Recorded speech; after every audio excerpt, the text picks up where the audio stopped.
Assalamu alaikum. My name is Abrar Ahmed, and along with my FIP member Adnan Ahmed, our final year project is a smart facility control for buildings, and basically our objective is to maintain the application of energy trading.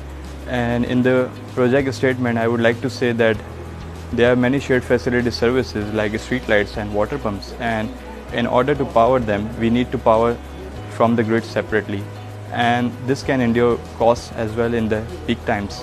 And as a way towards the energy trading, we design a platform with a model. We present a model where shared facility services such as street lights, pump station are being powered using electricity from the residents of the society. And here we have used the auction mechanism as a potential solution.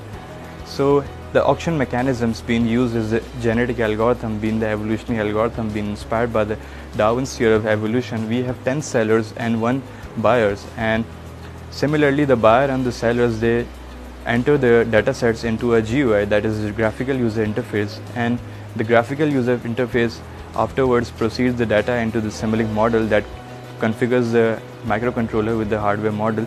And so you can see that we have an option in the graphical user interface to allow the shared facility services such as street lights and pump station. The buyer can fire these of the shared facility services according to the needs of the society users. And we can see that street lights have been used as 4 bulbs, that is lightning bulbs, and pump station has been used and has been denoted by the AC motor. So here's the user interface, and the winners of being allocated energy are seller 2, seller 3, seller 5 and seller 6. Apparently on the model, that is seller 2, seller 3 and seller 5 and seller 6. So these are the residential units that are the winners of the allocated energy.